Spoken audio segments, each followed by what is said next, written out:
Un joven caminaba por el cementerio de la iglesia de San Pancras. Se lo notaba absorto en sus propios pensamientos, sin saber que en un futuro sería considerado como el primer poeta romántico de la historia. El joven no vio la fosa vacía de una tumba abierta y se cayó dentro. Lo acompañaba un amigo que lo ayudó a salir y le dijo en broma que se alegraba de poder dar una mano en la resurrección del genio. El joven poeta replicó: «Querido amigo, hace ya un tiempo que estoy de guerra con la tumba». 3 días después, Thomas Chatterton subió a su ático de la calle Brook, rompió unos fragmentos literarios que tenía a mano y se bebió el arsénico que traía consigo. Era un 24 de agosto de 1770.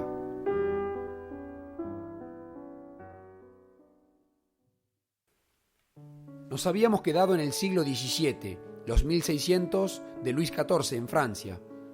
Con los nuevos descubrimientos se fue gestando una mentalidad racionalista y cientificista, digamos Descartes y Newton para resumir.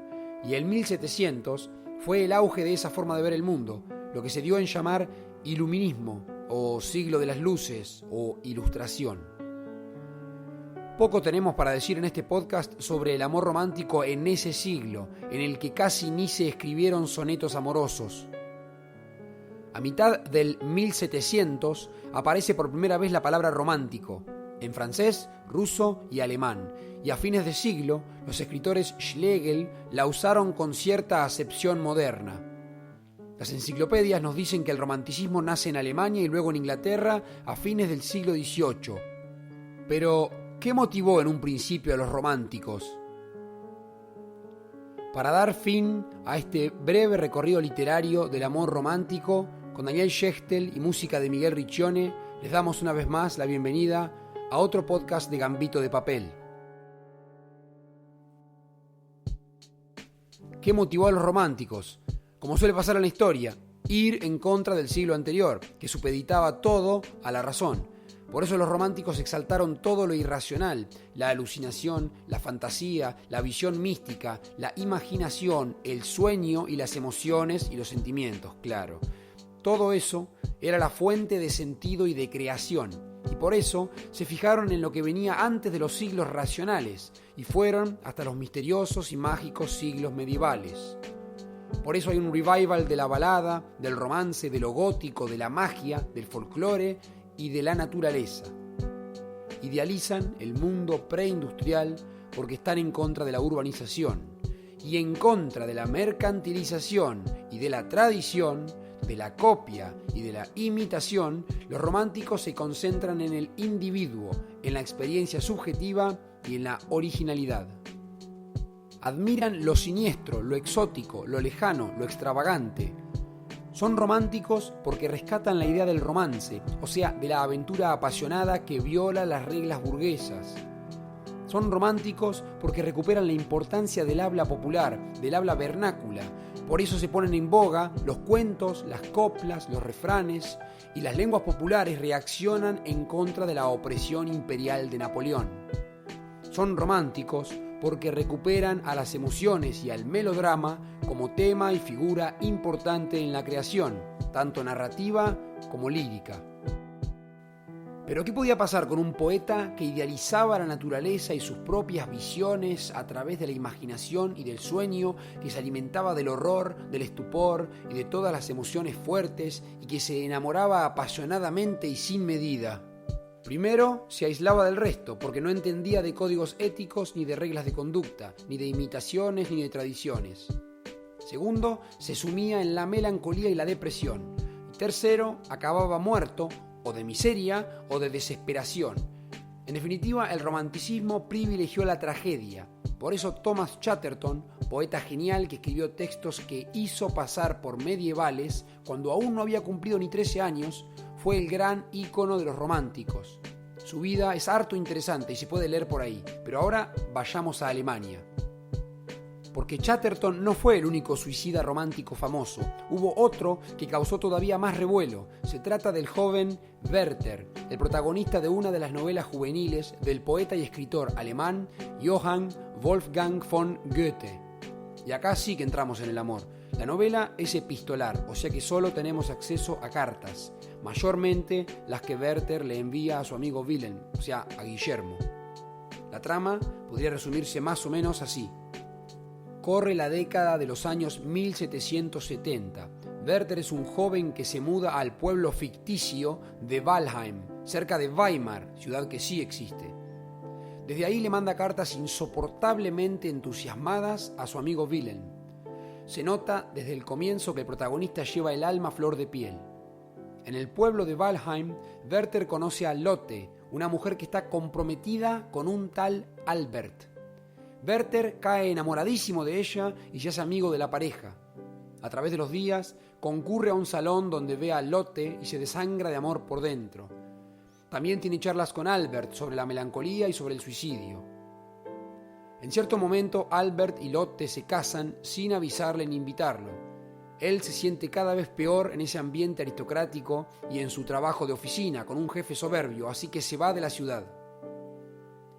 Al tiempo vuelve y comienza a buscar a Lotte otra vez. En cierto momento ambos están solos y leen un poema de Ossian, un poeta galés. En un arrebato de pasión, Werther la besa. Ella se separa y se encierra en otro cuarto. Él decide que uno del triángulo amoroso debe morir. Por carta le solicita una pistola a Albert diciendo que son para un viaje, y cuando la tiene, se pega un tiro. En una carta le dice a Lotte que la verá en el más allá. Lo encuentran moribundo y desangrado, y muere a los pocos días. La novela se publicó en 1774 y tuvo un éxito tremendo. Jóvenes desparramados por Europa empezaron a vestirse con el frac azul de botones de bronce, la camiseta amarilla, las botas de pescador marrones y el sombrero de fieltro redondo de Werther. Y no solo se puso de moda la ropa que llevaba Werther, también se puso de moda el suicidio. Los pibes aparecían muertos, muchos con la ropa de Werther puesta, y en varios casos se encontraba también el libro de Goethe en la escena. Debido al efecto Werther, el libro se prohibió en varias regiones como Dinamarca o Sajonia. Se consideraba que alentaba el suicidio y que iba en contra de las buenas costumbres. Napoleón, por otro lado, lo amó. Se supone que se lo llevó a la campaña en el Egipto, y cuando se encontró con Goethe en la ciudad de Erfurt, cerca de Weimar, el francés le confesó que lo había leído 7 veces y que lo llevaba siempre consigo. Pero la fiebre Werther no se terminó ahí. Aparecieron aguas de colonia marca Werther, tazas de té con grabados de Werther, ropa diseñada para imitar a la de Werther. Goethe más tarde se pasó al clasicismo, abandonando el romanticismo, y declaró que detestaba la novela, aunque la reeditó para que el personaje suicida no fuera tan atrayente ni generara empatía. Ahora miremos en perspectiva algunos elementos de la novela. Si los amantes de los romances de la Edad Media eran grandes héroes que hacían proezas y se humillaban por la dama en los contextos más heroicos y épicos, y en la alegoría eran aprendices de una dama que en última instancia los redimía y los salvaba, y en la novela francesa clásica cortejaban incansable e inútilmente a su amada y se caían del caballo en momentos de pretendida proeza, ahora el amante apasionado es un joven melancólico, siempre idealista, pero esta vez impotente y frágil. Como había anticipado el final naturalista del Romance de la Rosa, el amor ya no pertenece a Dios, ni existe ya una tierra lejana y soñada a donde escapar con la amada, como la isla de Avalon, soñada por los celtas y cantada por las canciones de Marie de France. La miseria de la realidad se impone. El amor es parte de la naturaleza, que tanto idealizaron los románticos. El amante acaba suicidándose o muriendo en la pobreza o en la enfermedad, como los poetas románticos ingleses Lord Byron y John Keats, o en un duelo, como el poeta romántico ruso Alexander Pushkin, o congelado en el océano Atlántico debido a un naufragio, como nuestro querido Jack.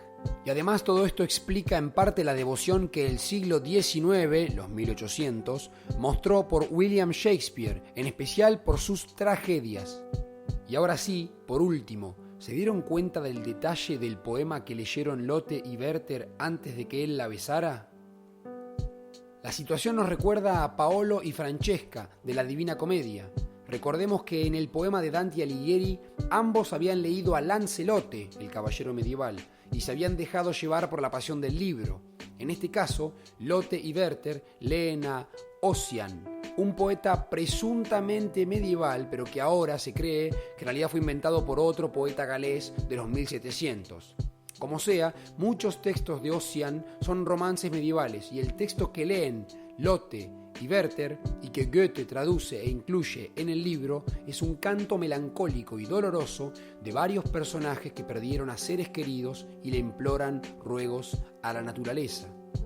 Pero todavía más interesante es que una de las personajes, que se llama Colma, llora la muerte de su hermano a manos de su amante Salgar. Es decir, que el amante Salgar mata al hermano de Colma. Son dos hermanos y el amor de una misma mujer.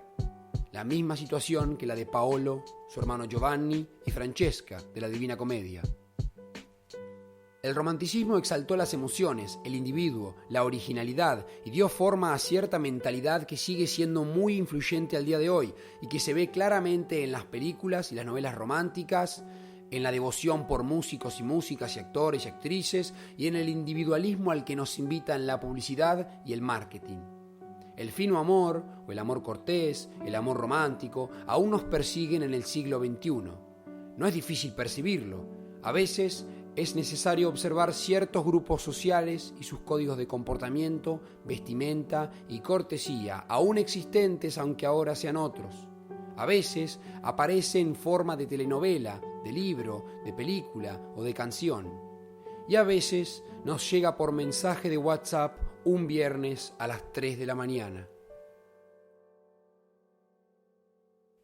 Esta serie llegó a ustedes por cortesía de Unión Platense. Transportamos lo más valioso.